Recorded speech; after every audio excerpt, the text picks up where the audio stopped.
Hello, this is Ross Marquand. This is Cooper Andrews. Hi, my name is Coleman Domingo. Hey, I'm David Morrissey. Hey there, I'm Greg Nicotero, and you are listening to the Cynic Radio Podcast. Now, your hosts, Igri and Cynic.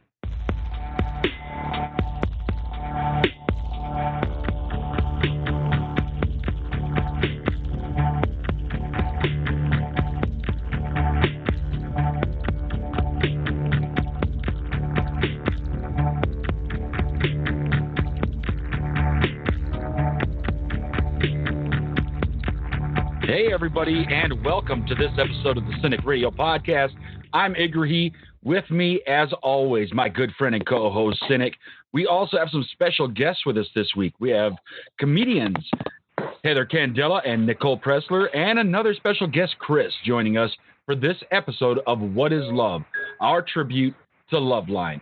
We're really excited to have you here. If you want to call in with any of your sex or relationship questions, we're taking calls at 657-383-0347. Please feel free to give us your call, but we're here for the next hour and change, and we can't wait to hear from you. So that being said, why don't we get this rolling? I've got my first question. Now, these questions came in through our email, and not all of them have come in recently, but we've been piling them up for a little while to get ready for this show for you.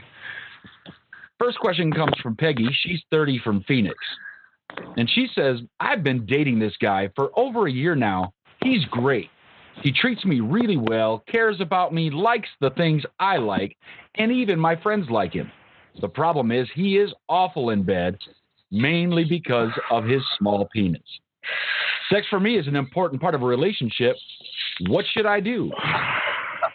Cynic, you got any answers on this? Yeah, run for the hills, because if it's not working now, it's never going to work.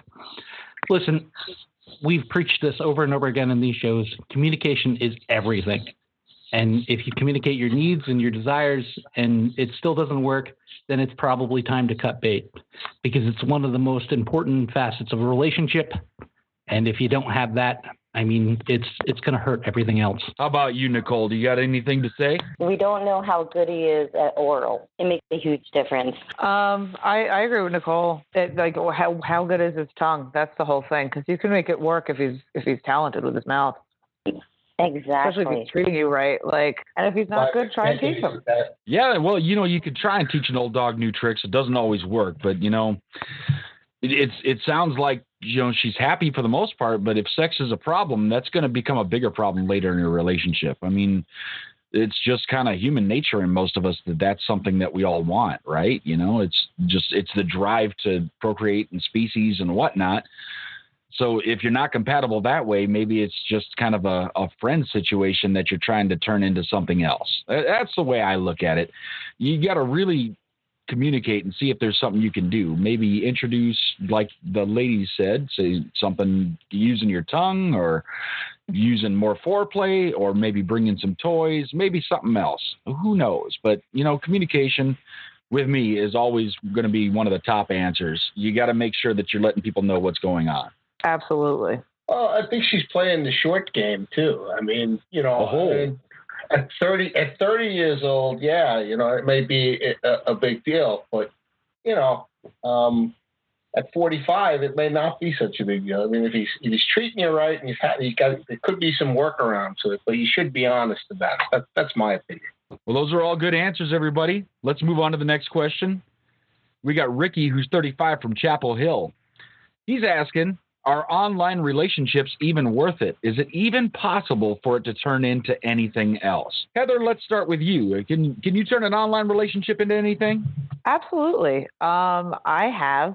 And I used to be err on the side of I believed in destiny kind of thing. If you're meant to meet somebody, you're meant to meet somebody. But I've actually had some serious long-term relationships off of online dating.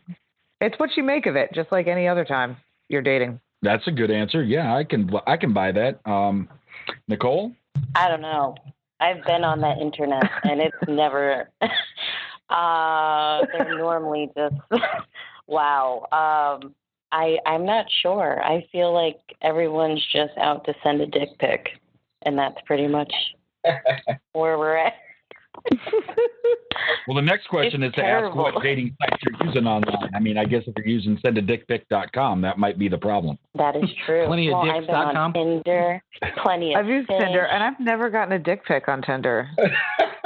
Oh my God, really? They won't stop I've with gotten anything dick pic on ever. not Tinder. I even get it on iCupid. Isn't like Cupid supposed to be nice? Isn't Cupid supposed to be naked most of the time? Oh, I didn't think about that. Cynic, what about you? Listen, if they're throwing around dick pics on Tinder, I'm going to sign up right now because I need some in my life. I mean, send them all. Send as many as you can. Now, online relationships are what you make them. It's just like the real life, except probably a little more due diligence needs to be done. You need to check into that person, maybe check into the background. Maybe pay $20 on one of those services that, checks whether they're a convicted sex offender. Might be a good idea because a lot of these guys use fake names. I really think that they could work out. I really think that there are good people online that need relationships and don't have them, and maybe some of them can connect. I've heard more horror stories than I have heard it working out, but I think if you go into it with the right mindset, you could possibly meet somebody special. What do you think, Chris? Well, it really worked out for that football player from Notre Dame. So, but one question, and get, regressing to dick pics, cut or uncut? What's the preference? Oh, that's a good question. So let's take a straw poll here, ladies. Cut or uncut? What do you think, Nicole? Okay. Any preference? Cut, uncut? Definitely cut. He likes that clean look. Like that German helmet. You ever seen a grown man naked? I think if I'm going to get some dick pics myself, I want them uncut. I want to see that thing wearing the biggest turtleneck sweater ever. So once again, send all your naked pictures to IG, and he'll forward them to me as soon as he gets them. It's like it's got a balaclava on, Well, I'll sort out the bad ones and send you the rest. Well, that being said, let's move on to our next question. Sarah, 25, says, my boyfriend sleeps with his phone under him. He says so he can feel his alarm, but I think he's hiding something. Am I crazy? Chris? No. Is that person crazy? If he's sleeping with it under him, probably be concerned, I mean, I do sleep with my phone. I mean, my phone is like, because whatever, it's always there. It's become a real problem. But, but I always leave my phone out, and my significant other, she leaves her phone out, and there's no passwords, there's no locks on them. So if he's hiding the phone, it's probably just porn, though. Well, that sounds like you have a very personal and serious relationship with your phone if you're sleeping with it. I mean, maybe we ought to change this to a different conversation. Absolutely. I'm the biggest victim of the me movement. It's like I'm constantly getting abused by myself. So, the phone is a great thing. It's very portable. You take it in the closet, you take it in the bathroom, take it in the room. Who exactly do you report yourself to if you're being abused by yourself? I guess me. It's at me. That's a pretty closed circle. Since the lady asked this question, Nicole, what do you think? I think if he wants to hide something like that, then he can expose himself to radiation like he is, and that's fine. Hey, a little Hulk action. Maybe he's going to grow into something else. Maybe that other guy should sleep with his phone under his dick, and then that would solve all the problems. Hey, now, yes, appropriation at its source. Cynic, anything? Actually, IG, we have a caller. Caller, you're on the air. Where are you from, and who are you? Hey, guys. This is Pam. I'm from Altoona, Pennsylvania. Hey, Pam. What's on your mind? Okay, so I had a question for Heather and Nicole. Yep. All right. Okay, so as comedians, you're up there, right? You're on stage. You're in the zone, doing your thing, and then bam, crickets. Your joke just bombed. So what do you do, or what do you both say and do to get the crowd back? Like, what are your best bomb jokes? That's a good question. It really depends on the room. And like, what joke bombed? Off the cuff, I've done improv in the past, so that kind of comes out. I kind of just react. I did threaten a heckler once that I would take off his dick with sandpaper.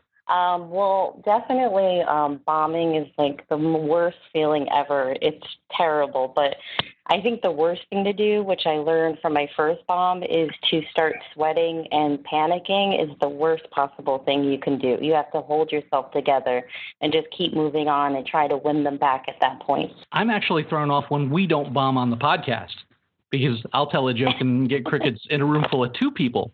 And that's even worse, because then that's 100% of people not laughing at what I just said. So I just keep rolling with it like it didn't happen. But Pam, thanks a lot for your call, and we appreciate it. Yeah, thank you. Yeah, thank you. Thanks, guys. Thanks a lot, Pam. That was great of you to call. Again, we are taking calls on, we've got the wonderful comedians Heather Candela and Nicole Pressler here joining us this week. We're also taking calls about relationships, sex, anything you want to know about love in the aughts. Phone number to call us, 657-383-0347. We'd love to take your questions. Now, talking to you comedians, what was your drive to get into comedy? Nicole, go first. Well, I think it was, honestly, all my crazy life experiences. It was like I had to talk about it and use it as kind of like therapy, like everything that has happened and just funny stuff and guys and just awful. So I think that's kind of what got me going into comedy, and it really is like therapy to me. I love it. How about you, Heather? A little bit of the same. I was always a good storyteller, and I always had friends tell me that I should give it a try, and it never even occurred to me until like a few years ago, really, and it was still just a lot of weird life experiences that people didn't really believe that I just needed to share with the world. And I think you're making a world a better place for doing it. I mean, that's the thing is I've heard a lot of comedians from different places talk about how comedy basically is a way for them to deal with the dark things in their lives, right? So, I mean, a lot of comedians, that's their way to release it. And you know what? Getting paid to do it rather than paying a therapist is 100 times better, I think. You know, they charge insane rates at those offices. Yeah. If you get paid. And we get paid very little. Yeah. Sometimes we get free food. Yeah. That's all right. Payment. Free drinks, too. Hey, that's double payment. You know, if you get chicken wings and a beer, life is good. You know, people don't realize that comedy, I mean, I've pondered doing it for a long time, and it's a very brave thing to get up there because you're just up there with a microphone, and that's it. And it's either your material's going to stand up or it's not. And it's not easy. It's a very brave thing to do, and I think it's a little underappreciated, actually. It really is. You put yourself out there in that way. It's one thing to hide behind a microphone, and maybe people will listen, maybe people won't. But it's another thing to stand in a club with tens of people to start and put yourself out there in such a personal way. Because I mean, comedy is extremely personal, is it not, Nicole? Oh, it really is. I mean, I talk about everything really on stage that's personal to me. Like, I mean, just my most embarrassing moments. I let everybody know them that I wouldn't even tell, you know, somebody in a normal conversation. But yet you tell a bunch of strangers. I don't know. It's crazy. It feels good. It's like taking your power back from that situation, I think. Well, let's get on to our next question. We got Rich from Utah. He's saying, I'm 40 and my girlfriend is 25. How big of an age difference is too big? Chris, what do you think? How much is too much as far as age? It depends on the wallet size, you know, the romantic versus the finance. I'm sure if he's got cash, I don't think it's probably a big problem to her. It used to be not such a big deal. I mean, my grandfather or whatever was 15 years older or 20 years older than my grandmother. I mean, it used to be a big thing at one time. But as long as you're comfortable with each other, what's the big deal? If he has a problem with it, I mean, you know, if he's, you know, then maybe it's more his hang up than hers. Heather, how about you? I'm one to ask. I usually date younger, so I'm usually asking myself this question. I think it really just depends on the chemistry you have with a person. You can't really put an age limit on that. I mean, it's different if you're like going for somebody who's like 18. I mean, obviously, like the brain doesn't mature until 25. Like, you know, don't be too predatorial about it. I hope you know that you're talking about men, and our brain does not mature by 25. That's the lie they tell me that I'm choosing to believe at this point. You're hopeful. If you're cruising middle schools and looking for potential dates, I think you're going the wrong way with it. You know what I mean? you've got to have limits, rules, and regulations with this situation. You don't want to go too old because you're not going to have anything in common with them. And you don't want to go too young because you don't want to spend a lot of time in Toys R Us at the clearance sale. So you've got to find that sweet spot in the middle and find somebody that's mature for their age, that's legal. That's the big thing. I mean, I was watching Live PD last night, and there was somebody with like a 25-year age difference. You don't have anything in common with this person. You're their parent. And that ends up being completely disgusting. Yes, agreed. So your answer to that is they have to be able to buy their own Pokemon cards, and then it's okay. At least have a part-time job delivering papers. Well, and it's also a pain in the ass to keep bringing them to the orthodontist too. You know, I mean, it's like every week for months. Nicole, do you have anything to throw in on this?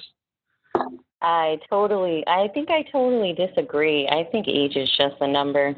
If you like each other and love each other, that's all that matters. I don't know. It doesn't matter the age if you have stuff in common. Like, I'm like an old soul. I can hang out with an oldie, a nice oldie that doesn't send me a dick pic. Or oldieswithoutdickpics.com. Without dick pics. No dick pics, please, God. Is that supposed to be sexy? I mean, I kind of laugh how you say age is just a number. That goes along with the same line that jail is just a room, right? Oh, I'm not talking about, like, that line. But, I mean, I don't care if you are with somebody who's old or younger. I don't care. You just do it. Yeah. If you can find it. I think finance comes into it, too. Like you said, not into it just for sexual reasons. I think not into it just for financial reasons as well. Yeah, well, if they get into it for financial reasons, they can have both of my dollars. It's fine. So our next question comes from Allie. She's 28. She says, how do I keep my quote-unquote friend with benefits from thinking there will be anything else? Cynic, what do you do with that? I think you've got to be clear-cut. Maybe kiss a few guys in front of them. You know, I don't know. How do you lay it out that you're just in it for – basically in it to win it? I think you've got to be honest in the situation. And if they don't get it, then they're not the right candidate to be a friends with benefits. I've never had the experience of being around someone like that who has a dog and who also wants to sleep with me and no relationship needed. So I'm not quite sure how you would manage something like that. But I think honesty and not sending mixed signals, not sleeping at their house, not doing girlfriend and boyfriend things, but only calling them when it's time for the hookup. I'm not a big fan of that arrangement because somebody is eventually going to catch feelings. Heather, what do you think? I 100% agree. When I heard this question, I thought like immediately, like, do not spend the night. You can't do that cute coupley bullshit. Keep it just business. Like I've had a friends with benefits now for 6 years because we keep it business and we're open and honest with each other regarding other aspects. Like, again, it comes down to communication and knowing what you want and communicating that. Chris, I mean, you've been married for quite a while now. How do you feel about the whole friends with benefits situation? If you were a single guy, would you want to be a part of that? You know, it could go the opposite way too. It could be the sappiness without the benefits, and that could become a problem too. But with the friends with benefits, I've never really had the experience. I mean, maybe it was something that was thought in my mind, but then, you know, it went the other way. We're like, we've been seeing each other, but you know, it's just one of those things, you know, it has to be, if it's just a friendship situation, somebody's always going to get a little jealous. Something's always going to go wrong with it. You know, it's like inviting a third person into your house. That never goes right either. You know, not that I have experience with that, but I have a friend. He wound up paying for the house and being moved out. Well, that's the right way to do it, right? Buy them a house and leave. And that's the benefit is they got a house. Yeah. The friend who came in got the benefit of the house because they both threw him out. So, you know, and he's still paying, you know, I mean, he's still got to pay, you know, alimony and all that.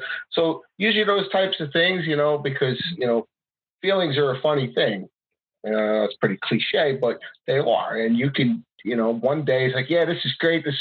No strings attached. And then you see him with somebody else and it's like, hey, wait a second. You know, it could go both ways. You know, it's something that I would personally avoid myself.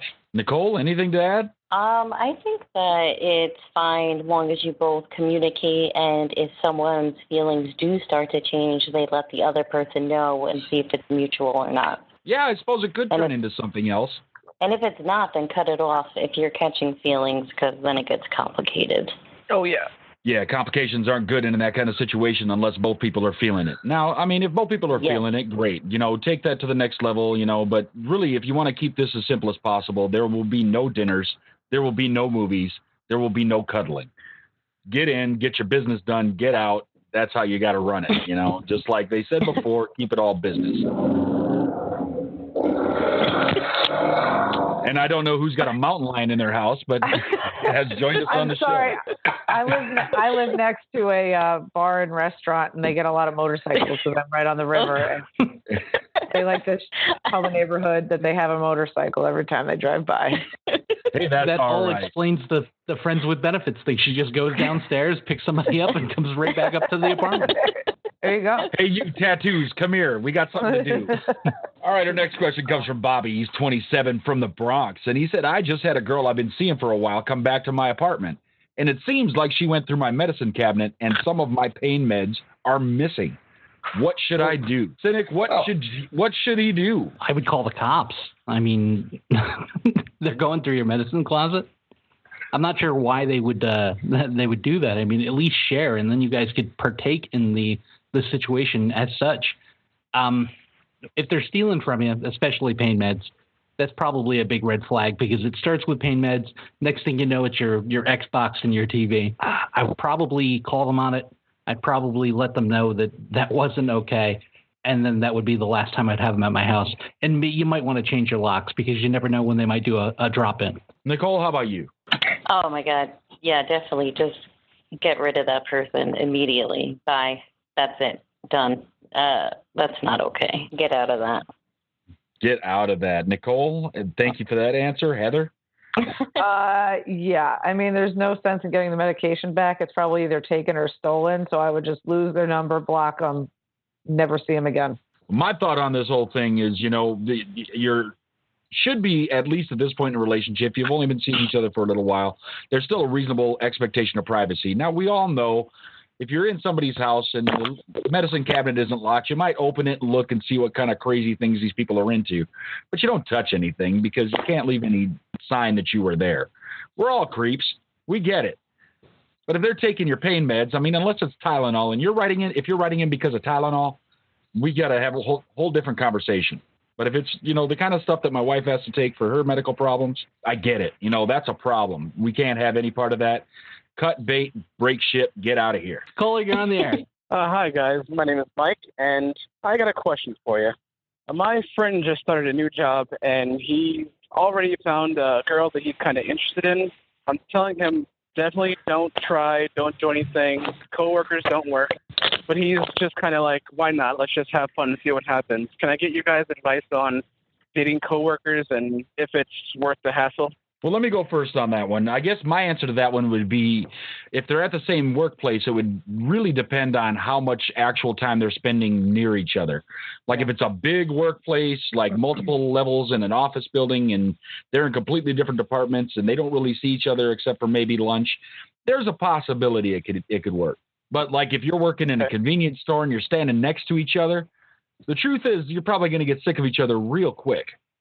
And any fight you have outside of work, it's coming right back into work. And then not only will your home life suck, but then your work life sucks. And, sometimes work is a place to get away from the problems at home and vice versa. You go home to get away from your problems at work. So really it all depends on what is happening at work or how close are they working together. I mean, if it's somewhere where they can just show up and be right next to wherever your workspace is at any given time, yeah, that would suck. But, I mean, it could go any direction, but there are things in play with that. Nicole, do you have any thoughts on that? I'm I'm against it. I don't know. I mean, not only do I work in a small office, but even in big places, I feel like a lot of people gossip, and it's just, I don't know. I think it's just more, like you said, it's more of a negative drama energy as opposed to being like your getaway workplace, I don't approve of it. But the fantasy's hot. The fantasy's hot. Nice. Yeah. You work with a plumber, do you? Yeah. All right, Chris, do you have something? Oh, being somebody that met his wife at work, So it worked for me, but I've seen it not work too. So I guess it depends on the situation. These were both part-time jobs for me and my wife at the time. So it wasn't like our main gig, but it kind of worked. Mm-hmm. It's, but I've seen a lot where, and then people are, you can't, then you got your friends at work that can't talk when something goes wrong. You can't, it's a big mess. It can be messy. I think a bigger place you're spot on there is better thing, if you're not working right next to each other and it's different departments and stuff, which was my case. So, it kind of, that has a better shot at working. But if you're like on like an assembly line or something and you're standing next to a person, yeah, the fight's going into work. And you're absolutely right. You're 100% right. And thanks a lot for calling in, Mike. Nicole, tell us about your first time on stage. Oh, my first time on stage, it was about a year and a half ago. It was at this pizza place in Connecticut, and then I talked about my vagina, and there was a lot of quietness, and then I was like, I'm going to keep doing this because there's something wrong in my head, and I just keep doing it. It was an amazing feeling, and it was a terrible set, but I couldn't. That was the moment where I was like, I got to do this. I don't know what it is. How about you, Heather? I just relate to that so much. It's my first time was it's funny. I actually have video of it. A friend of mine took me to the open mic at Eastville Comedy Club on my birthday. Same thing. I was super uncomfortable, and watching the video, it's really funny because you can tell by my body language that I'm absolutely mortified. But it was the same thing. Like once I started doing it, I couldn't not do it. And there have been times I'm like, I'm never doing this again. And then I'm driving home and I think of another joke and I'm like, well, guess I got to get on stage and do that one. So then my question would be to you ladies, would it be a bad idea for Cynic and I to try and do an open mic night where we talk about our vaginas? No, I think that's... do it. Mine's angry and full of sand. Even if you don't like it, just doing it and like getting the guts to just go up there, it's just, it was just the most, I don't know, I guess, powerful, craziest, weirdest, and empowering thing I've ever done, in my life. I'm not like that normally. So it was just, it's great to get out of your comfort zone in a way and really test yourself. Sounds like a wonderful thing to me, but my vagina is my secret. My mother told me to keep it safe. You got to do what you got to do to protect yourself. So our next question comes from Tammy. She is 33. She says, my boyfriend buys me flowers, and I know he's trying to be nice, but I hate flowers. What do I tell him? Chris, what do you tell somebody who buys you flowers? I don't like the friggin' flowers. Just stop it. If you don't like flowers, and he doesn't know that by now, then I don't know. Don't bring me flowers anymore. I think the song goes, but the problem is that how good is the relationship? If he doesn't know you hate flowers, then you're either not being honest with him or he don't really give a shit. He's just bringing you flowers. So. Great reference. That's Nicole, terrible. What do you think about flowers now? I mean, should he keep doing it? Should she say something? I personally hate flowers, but I'm also very open about that. So it would be out in the air. Like I would be grateful the first time, but then I'd be like, flowers I think are kind of a waste of money.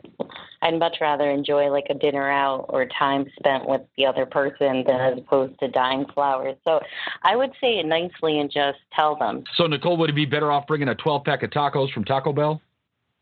Hell yeah. And then we could just watch Netflix. Like that sounds great. Like screw the flowers. That's what I want.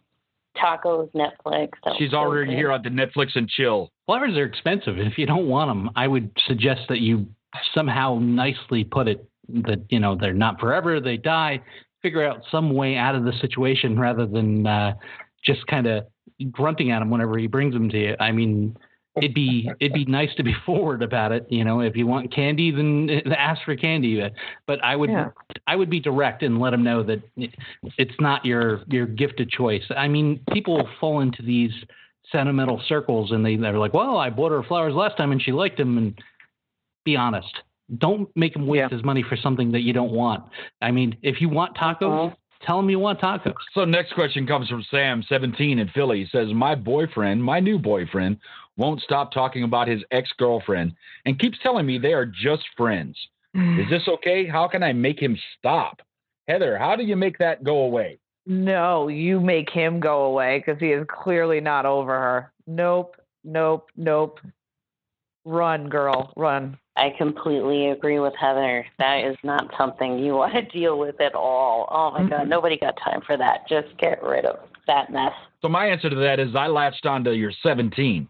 You're just going to be the next one that you won't stop talking about. So just don't worry about it. Have a little bit of fun while you're there. Don't get too serious and move the hell on. Get on your way, call it good, and just realize that the likelihood that your relationship's going to go real far when you're 17, while it is possible, pretty low. When you're with somebody and they can't stop talking about somebody else, that's rough. And I think that you should probably tell them that. And if they don't stop, then you should redirect them back to the person that they can't stop talking about, because you're not number one on their list. He should be talking about you, and he should be talking about you relentlessly to the point that people online and people in his life are sick of hearing about you. And if he's not doing that, if he's talking about somebody else, his intentions in his heart are someplace else. Next question comes from Paul. He's 40 from Michigan. He says, long story short, I've been married and divorced twice. I treated both of my exes well, worked at a good job, and they both ended up cheating on me. I feel like I'm a stepping stone to something. Thing is, the guys they left me for all seem like downgrades. What's going on? Heather, what do you think's going on? I've been in this guy's shoes so many times. I think it comes down to, like, if it keeps happening to you, you can't blame the other people because there's one common denominator. And it just comes down into looking at yourself and seeing what patterns you're repeating to get yourself into these situations. Because there's usually character traits that interweave these kinds of people that do this. All right, Nicole, any answers with this? I'm going to go on the fact about the character traits with Heather because I have a huge track record of picking out winners. She knows this. I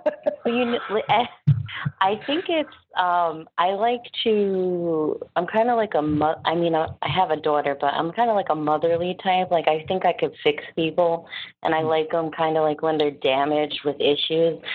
So I think that's part of my problem that I need to avoid. And I think that's kind of the same thing. Like, if you are that type of person that feels like you can help somebody or like helping somebody, you might be more attracted to somebody who has, you know, that type of stuff going on. So I'm trying to stay away from that as well. Easier said than done. Yeah, that's right. Well, the fact is, this has happened twice now. He probably has a very good opinion of himself, but I'm sure there's something there. People just don't get up and you don't go and get married. I mean, frivolously, as most people don't anyway. But and then okay, you got divorced. Oh, he ran off with some loser. She ran off with some loser in his mind. But there's something that he's providing, even though he may think it's a damn. There's something emotionally he's providing that drew her away. It's not always her fault either. You know, so that's what I think. I mean, sometimes you got to examine. It's not a fact that it's happened twice. It's time to look in the mirror a little bit. And maybe nice guys finish last, or maybe you weren't as nice as you thought. Oh, boo!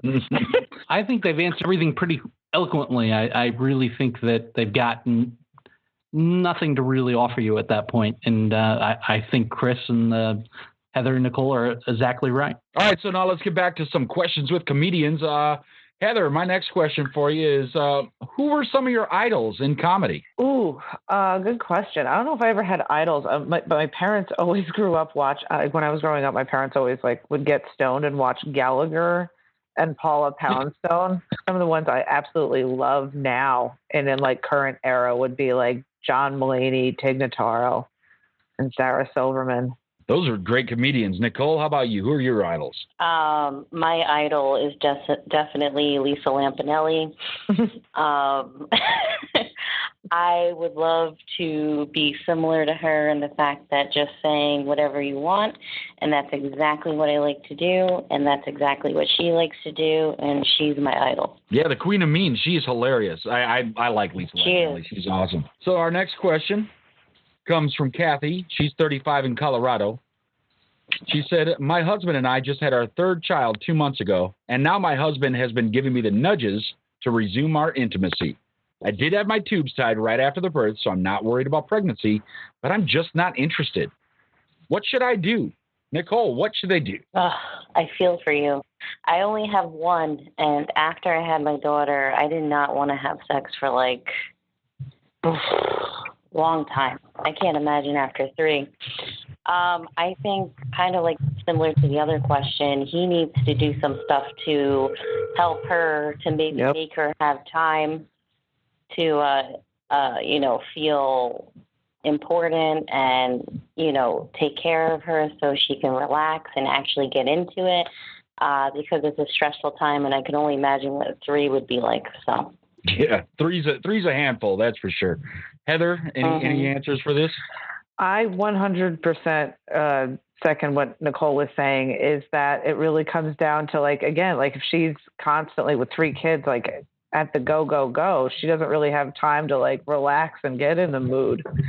I bet you if he helped out more with the kids and around the house, she'd get a little more in the mood. Okay, got to stick up for the men here.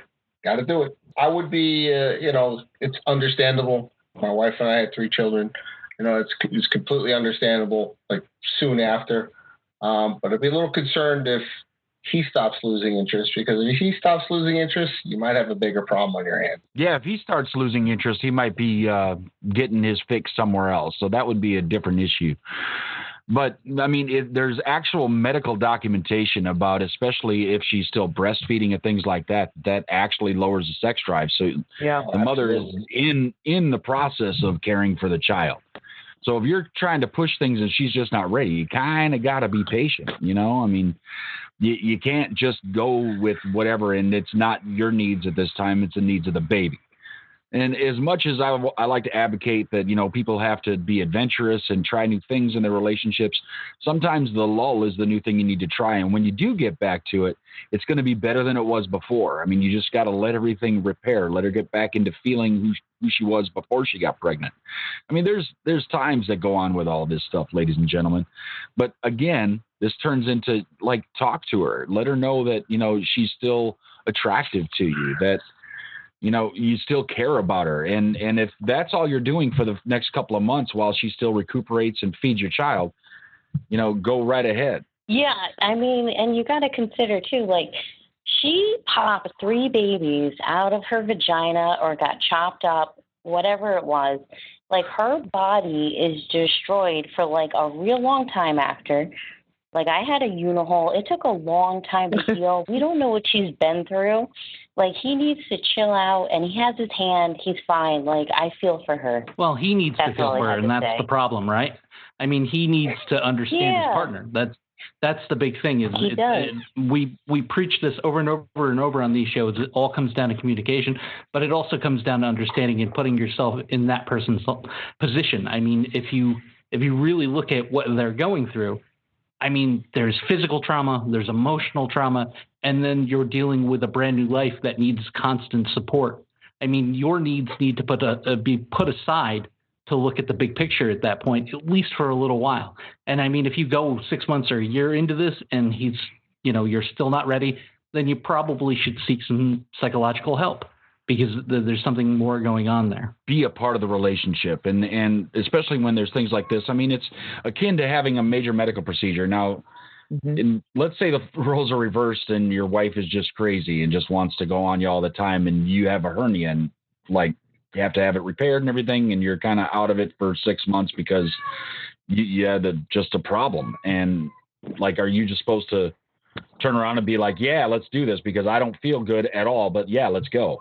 I mean, it's silly. You have to have a little compassion and just understand that everything is going to be fine. Your relationship will recover. The likelihood that you're going to go back to having sex every 3rd week is not really all that great. So we can just leave it there and just say, tell your husband, like one of the ladies said, use your hand. The spank bank is full on the internet these days.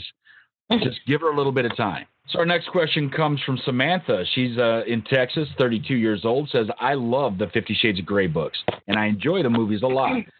How can I start to get any of this going on in my bedroom? I'm afraid it will scare my boyfriend. If you're into it and you want to try it and your boyfriend's not into it, then that just kind of shows that it's not going to be compatible down the line. Say, you know, I want to try this, and if they're not into it, or even worse, make you feel bad about being into it, then you would have to go elsewhere. But I think just be communicative.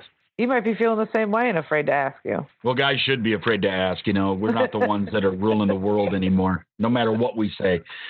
Nicole, how about you? Yeah, I agree totally with what Heather said. I mean, and it comes back to the whole communication thing and being upfront. Go to Home Depot, buy some rope, whatever you need, and just try it out. And don't kill each other accidentally. And that's, you know, give it a go. All right, so don't David Carradine anyone. Got it. Yeah. My answer to this is that literally if you talk to your guy about any of that, the likelihood he's going to say no to any of it is pretty damn low. Like, we're willing to do just about anything you ask us to do if it involves sex. So, yeah, just say something. He's probably willing to go. Unless it's, like, weird and you want to shove a cattle prod up his ass. Probably going to get a go at it. Yeah, just slow roll it, you know, start with, you know, pull my hair, slap me, you know, when on the rear end, you know, just slow roll it. You start breaking out equipment like, you know, okay, this is what's going on. And to Ig's point, I don't think it would scare him off. I mean, you know, Lenny Bruce said that, you know, a man could be hit by a bus and he's going to try to get with the hot nurse. It might not scare him off, but, you know, it might not be something you're ready for either, just because you read it in the book. Whips hurt, chains hurt, stuff hurts, you know. And you'd be like, I don't know, you know, so just slow roll it. Yeah, doesn't the song say it hurts so good, though? I mean, come on. You've got to be open-minded in situations like this. But the thing that confused me about the whole 30 Shades of Grey, 60 Shades of Grey, 120 Shades of Grey, the thing that confused me about that is that the things in this book and these movies, if their husband would suggest it, they would get slapped and be called a pig. And that's what drove me crazy. But since this guy's a billionaire and he had abs, this is the hottest thing that's ever happened to some people. I think it's once again, we go back to, you know, boundaries and pre-discussions. And I mean, I'm sure that he would be overjoyed that you want to expand your situation and broaden your horizons. And I'm sure that he'll be more than accommodating. Maybe not the cattle prod, maybe a pinky, but who knows? You know, until you approach the subject, you never know what he's going to say yes or no to. And just buyer beware. I mean, if you do this type of thing and he gets into it and you don't like it, you need to tell him and let him know before it creates some sort of divide between the two of you. All right, Cynic, do you have another question for our famous comedians here? I do. How do you recover when you just take it on the chin up there? I mean, when you gather yourself from the mic, nobody's laughed.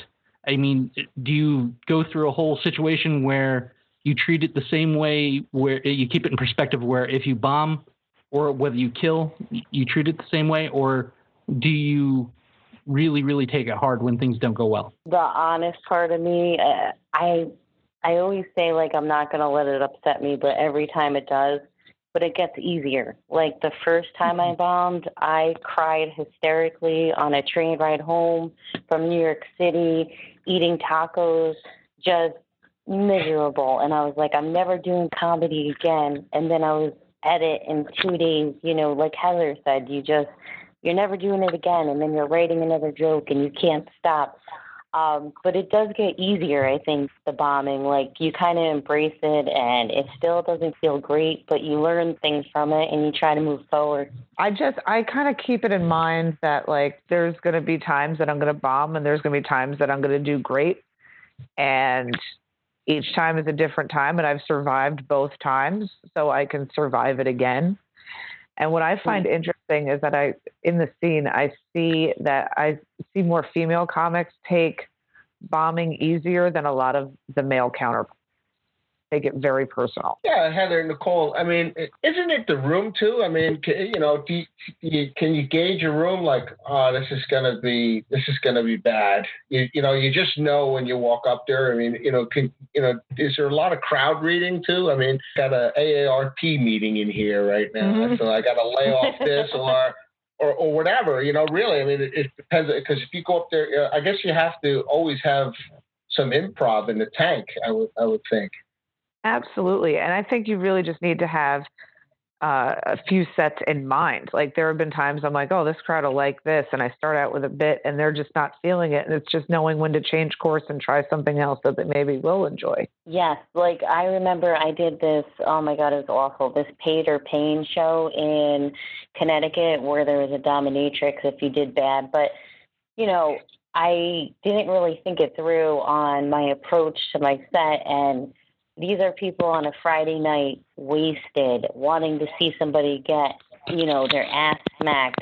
And all they wanted to hear was dirty jokes. And I started to feel them out, and I ended with like 2 minutes of dirty and just gave it to them, you know, because that's what they wanted. They were savages, and I gave it to them. Well, ladies and gentlemen, that's going to do it for this episode of What is Love from the Cynic Radio podcast.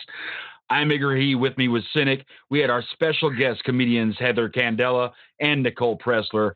Also, Chris joined us this week, and we had a great time talking to you. We'll be back next week with something else special for you all to listen to. Please come back and continue to send your comments, questions, concerns, and any extra sexual lubricant you might have laying around to CINIKRADIO@gmail.com.